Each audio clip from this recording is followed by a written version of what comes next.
Muy buenas a todos, bienvenidos a mi canal de YouTube. Soy Víctor Galán y este es otro vídeo acerca del estado del mercado.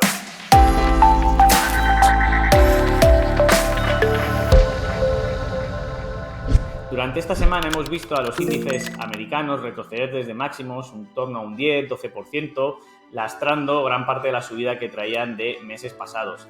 También ha afectado, por supuesto, a Europa, aunque en menor medida, y hemos visto a índices como el DAX y el IBEX, que luego veremos, retroceder también desde sus puntos de partida anteriores. Obviamente todo viene motivado por el entorno geopolítico de la inflación y de los datos macro, de la posible subida de los tipos de interés, y a esto se ha sumado una nueva variable que es la situación que se vive entre Rusia y Ucrania. Antes de ponernos en situación, me gustaría contarte que me puedes seguir en redes, en Twitter, como @victorg_bolsa. Muchas gracias a todos por el apoyo y por el seguimiento, así como en las dos páginas en las que colaboro. Una es victorgalanbolsa.com, que es una página web donde estamos ofreciendo un curso de trading y de los mercados para analizar el mundo de las finanzas y de los gráficos tal y como lo hago yo. Es un curso muy completo, así que os lo recomiendo y os lo dejo por aquí. Y otra es la página que mantengo junto a Víctor Millans y Joseba Mortalena, mis dos socios, en planetabolsa.com, donde llevamos una serie de seminarios para ayudar a los alumnos a entender el mercado, a ayudarles a gestionar la psicología, mostramos estrategias y además tenemos una serie de carteras algorítmicas que, por cierto, lo están haciendo muy bien durante todo el año. Así que os animo a que os suscribáis y nos sigáis también por allí. Bueno, y ahora sí, vamos a empezar a ver los gráficos que traemos para hoy. Para empezar, tenemos al S&P 500. Fijaros cómo en el gráfico que os pongo en pantalla, el S&P ha tenido una semana muy complicada, ya que desde máximos en los 4.700, 4.800 ha perdido prácticamente un 10% de la subida, con una vela muy fea, perdiendo además la media de 30 sesiones, que es la línea punteada, donde venía apoyándose durante las semanas anteriores. Perder la media de 30 semanas de manera clara no ocurría prácticamente desde la caída del COVID, lo cual nos hace pensar que podríamos entrar en un entorno lateral en el índice. Ahora mismo los soportes son muy claros, son los 4.272, que en su momento fue resistencia, ahora debería funcionar como punto de apoyo, y si no ya nos tendríamos que ir prácticamente a la zona de los 4.000 puntos.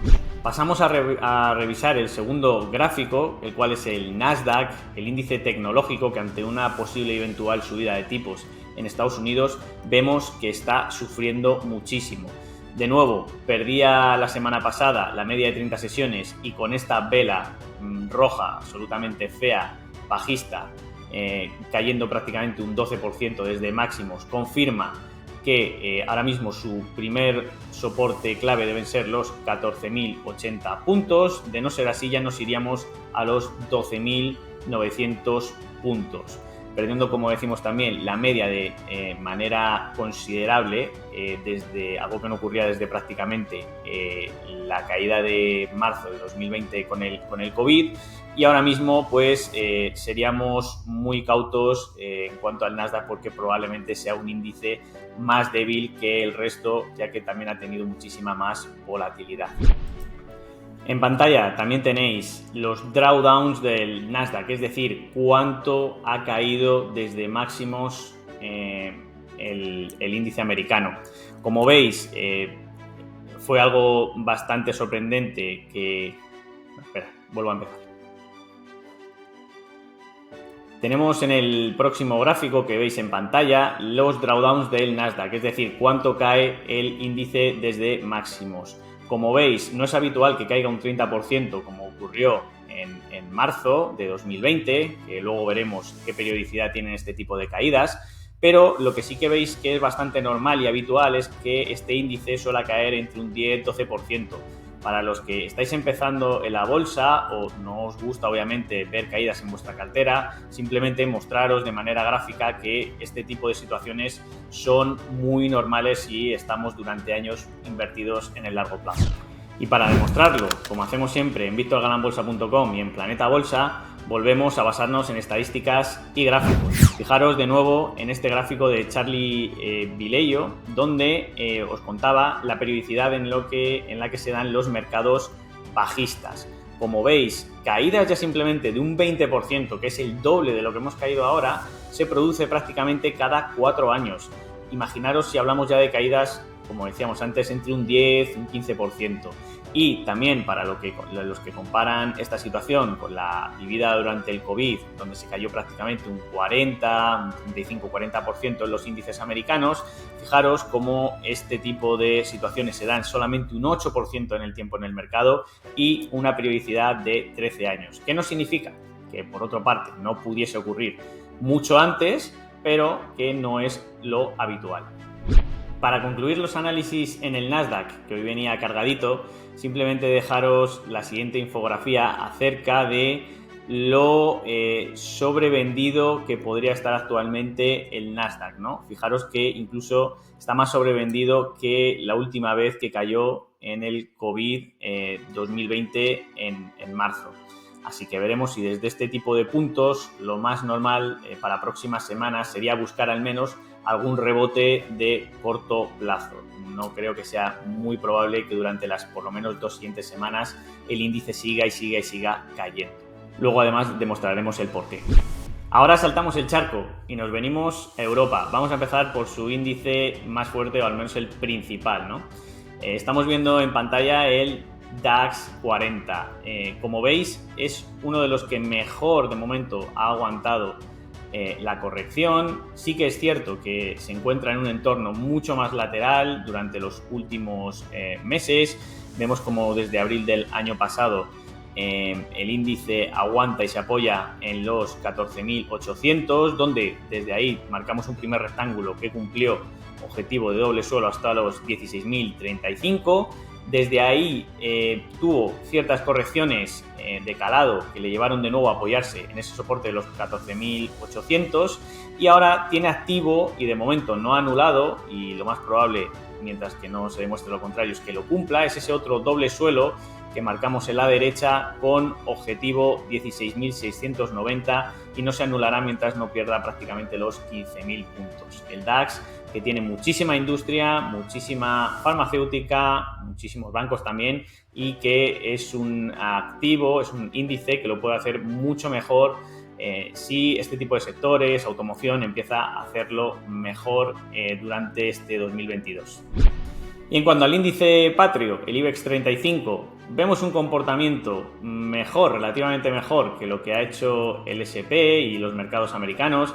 También es cierto que estas semanas de atrás ya perdíamos ese segundo impulso alcista de Fibonacci hasta los 9.350 puntos aproximadamente, y que además perdíamos el soporte clave de 8.200, cayendo al menos durante un día hasta los 7.800. Desde ahí hemos visto una recuperación, vemos que intenta apoyarse en la media de 30 sesiones, lo cual es algo que nos parece positivo, pero hasta que no supere los 9.200, 9.300 puntos no hay una clara mejoría o rebote. Por otra parte, el IBEX tiene mucho componente del sector bancario que ante una eventual subida de tipos puede hacerlo muchísimo mejor y puede ser un índice destacado. Para todos aquellos que me habéis preguntado, bien por redes sociales o bien enviándome algún correo, acerca de si lo que estamos viviendo puede tener alguna similitud con lo vivido en 2008, vamos a responder como siempre con datos y estadísticas. Fijaros el dato de liquidez y solvencia que os muestro en pantalla. Como veis, repuntes como los que hubo en 2008 o acerca de incluso 2011 o 2020 todavía no se han producido, ya que el riesgo acerca de la liquidez o solvencia no es por el momento preocupante. Así que de esta manera nos quitamos uno de los mitos o bulos que están circulando en algunas redes sociales para de momento desmentir que no tenemos el escenario de aquel 2008. Otro bulo que vamos a desmentir con otro gráfico y que comentábamos en redes sociales esta semana es acerca de que el S&P y el Nasdaq ha estado subiendo durante estos últimos años solo y exclusivamente porque las FANG, que son las empresas más grandes, que capitalizan más grandes, tecnológicas, Netflix, Amazon, Google, Apple, tenían subidas importantes y que cuando estas caigan, veremos cómo los índices obviamente también decaen. Esto es falso y vamos a demostrar por qué. Fijaros los componentes del S&P, el peso que actualmente tienen las mayores empresas como Apple, Microsoft, Amazon o Tesla. Entre las 10 primeras que tenéis aquí en pantalla, suman un 29% del total de capitalización del S&P, que obviamente parece muchísimo, ¿no?, de las casi 500 empresas que componen el índice. Pero veremos cómo han sido otros periodos de la historia y si estamos mejor o peor, o las empresas tienen una capitalización de mercado más alta que nunca. Como observáis en pantalla, es rotundamente falso que actualmente en 2021 o 2020 tengamos la mayor capitalización de mercado de la historia del S&P.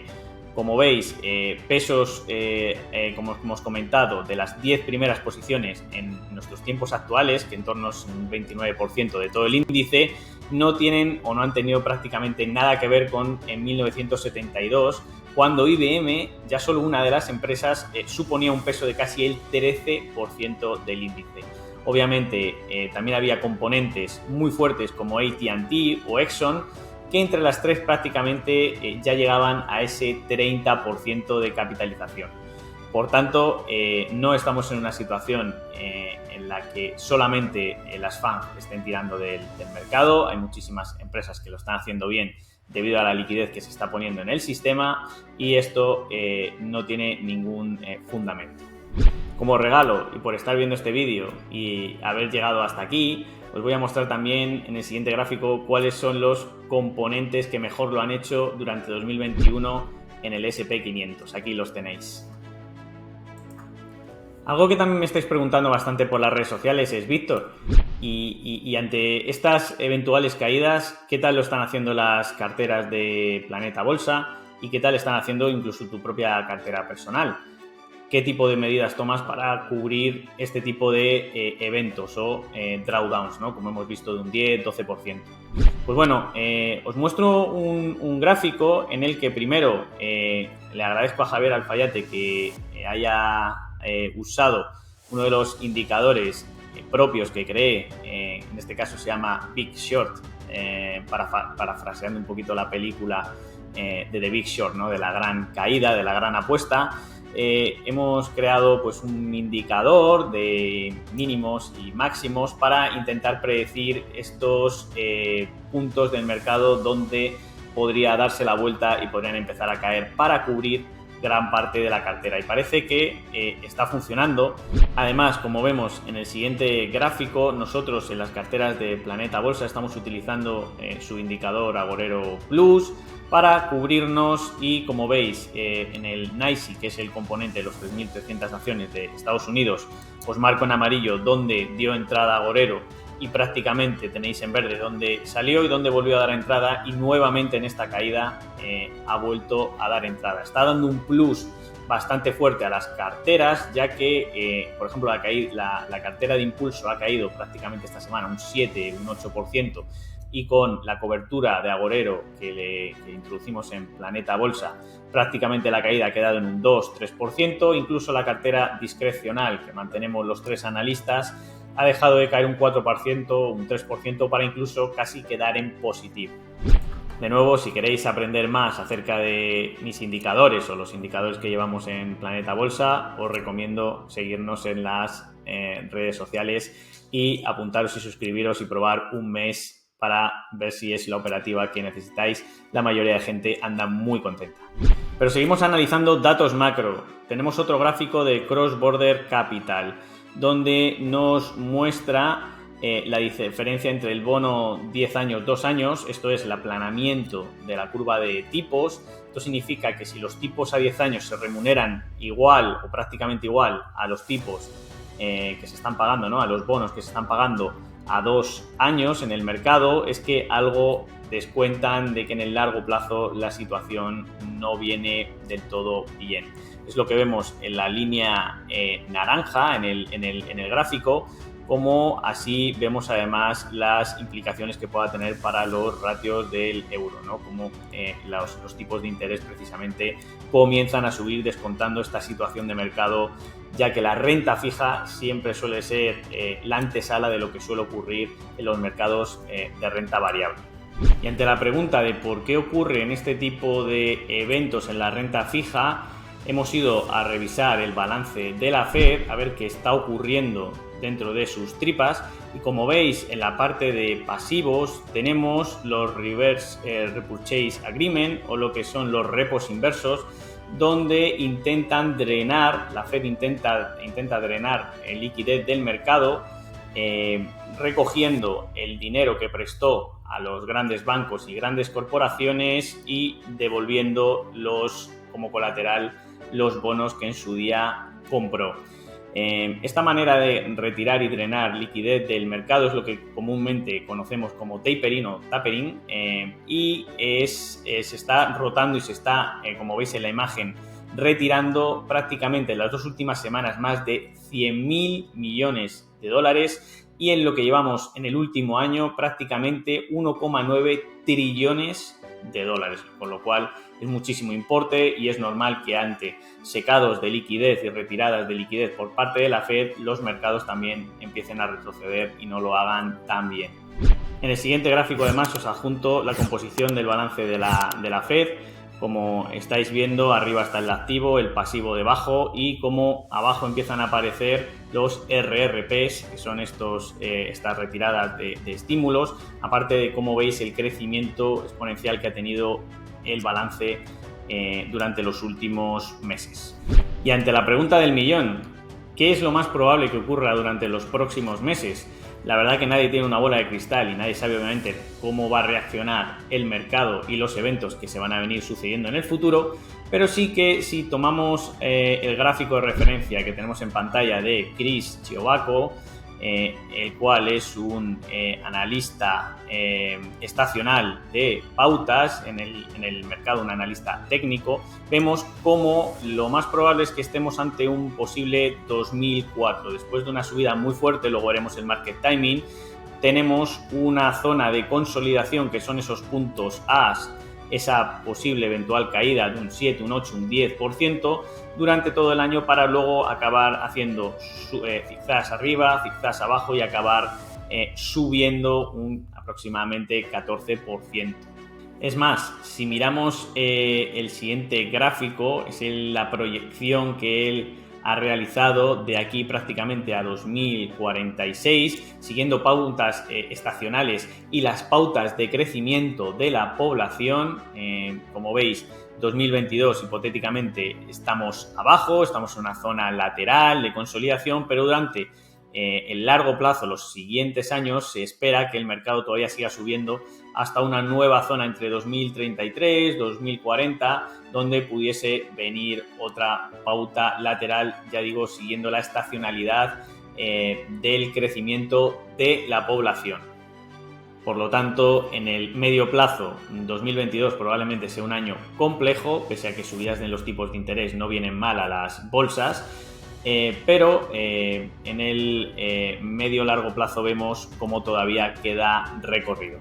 Otra respuesta a una pregunta importante: ¿qué tipo de activos o sectores lo pueden hacer mejor ante una eventual subida de tipos en la bolsa?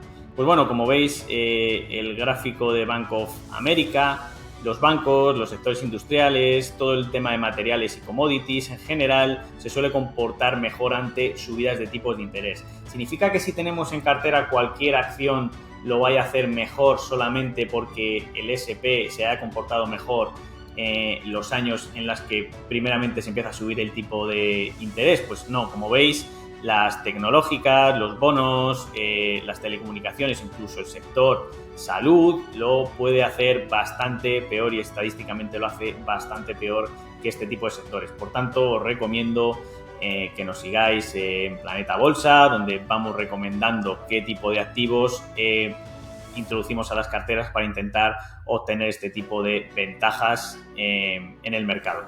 Ahora vamos a hablar de algo que nosotros tenemos muy presente para establecer el timing en el mercado, y es la propia amplitud del mercado. Os voy a enseñar cómo la revisamos, cómo la reviso yo en este caso. Vamos a poner un gráfico de largo plazo acerca del NYSE, que como sabéis son las 3.300 acciones que componen el mercado americano, y un porcentaje, un ratio de la media de 150 sesiones, qué activos están por encima de esa media, lo cual se les considera alcistas, y en qué porcentaje. Como veis, 2002, 2008 y 2020, después de caídas muy fuertes del mercado, prácticamente el porcentaje de acciones alcistas quedaba por debajo de la línea azul esa que veis del 10%, y eran suelos muy claros del mercado. Suelos muy importantes para empezar a hacer cartera. Durante 5 años, prácticamente en todos los periodos, se dieron subidas muy importantes de prácticamente un 130, un 170, y de momento este 2022 ya llevamos en torno a un 90% subido contando esta pequeña caída. Pero como veis también abajo, los patrones que se van realizando en el indicador son muy similares. Baja desde 2002, sube hasta prácticamente el 80% por encima, para luego decaer. Como veis, ocurre lo mismo, lo he marcado en amarillo, durante el año 2010, y está ocurriendo lo mismo durante el año 2021-2022. El indicador baja a consolidar, a tomar un poquito de aire. Y como veis, en el NYSE se refleja arriba en el gráfico, también os lo he marcado en amarillo, correcciones en tiempo y correcciones en precio de manera lateral. Son años un poquito menos inestables, donde la bolsa suele coger un poquito de aire para volver posteriormente a subir y a continuar con las subidas. Por eso decíamos que este posible 2022 sea un año un poquito más lateral de consolidación de tanta subida, y probablemente para futuros años veremos cómo la tendencia retoma. Esto es muy importante tenerlo en cuenta. Si miramos en el corto plazo, como veis, tenemos la encuesta de inversores de AA Investors. Actualmente el porcentaje de personas, ¿no?, a las que se les pregunta en esta encuesta cómo ve el mercado, piensa, como veis en la imagen, que es bajista. Ahí tenéis la línea roja por más de casi un 45%. Normalmente este tipo de indicadores de sentimiento son contrarios, es decir, si la mayoría de personas creen que el mercado va a caer, probablemente estemos haciendo al menos suelos en el muy corto plazo y que ya haya caído gran parte o parte de la caída, ¿no? Como veis, el porcentaje de alcistas es muy pequeño, está por encima del 20%, y si esto lo trasladamos o lo extrapolamos a momentos en el tiempo como COVID 2020 o incluso 2018, podemos observar cómo cada vez que incrementa la cantidad de de bajistas en el mercado, podemos ver subidas importantes en la bolsa, así que permaneceremos muy atentos también a este tipo de ratios. Otro indicador de market timing que seguimos sobre la línea de avance descenso, que mide de manera equiponderada cuántas acciones suben en el NYSE versus las que bajan en su indicador MAC, es el oscilador McClelland de Tom McClelland. Como veis, los periodos en los que anda por debajo de cero son periodos normalmente de corrección en el mercado, como podéis observar, y sin embargo, cada vez que llega a puntos extremos de extrema corrección, como tenemos el caso de diciembre, como tenemos el caso pasado de julio-agosto, cada vez que llega a esos puntos tan extremos del mercado, prácticamente a la zona de menos 90, el mercado rebota con muchísima fuerza. Es exactamente en esos puntos donde probablemente haya una corrección al alza y sea lo más probable un rebote de corto plazo, así que también permanecemos atentos. Pero si todavía nos parece poco las razones, o al menos cómo me estoy mojando en el mercado, os muestro también la relación entre el VIX, que es la volatilidad del S&P, entre diferentes estancias temporales, como veis, entre el de 6 meses y el actual.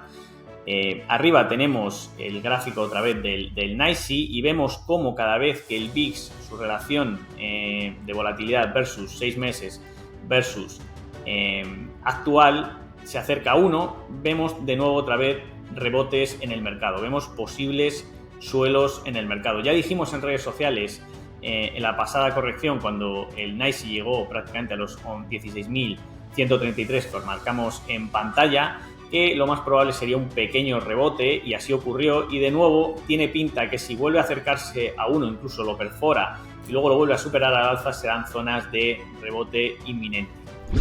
Por último, abordamos el tema de las criptomonedas. Como veis en el tweet que os dejo de Charlie Vileyo, desde máximos han caído de manera estrepitosa y con muchísima fuerza. Ya sabéis que las criptos es un activo que ha tenido subidas importantes durante los últimos meses o años, pero repetíamos que a nosotros no nos gustaba, al menos para operar, debido a la altísima volatilidad que todavía manejan este tipo de activos. Como veis, Bitcoin ha caído un 44%, con las caídas que se están produciendo durante el fin de semana prácticamente andarán en torno al 50-56%, o otros como Ethereum un 42%, Dogecoin un 80% o incluso Shiba Inu un 70%. Para recuperar ese tipo de caídas luego tendrán que subir prácticamente más de un 200%. Porque la relación entre las ganancias y las pérdidas es asimétrica, es algo que explicamos en mi curso de bolsa.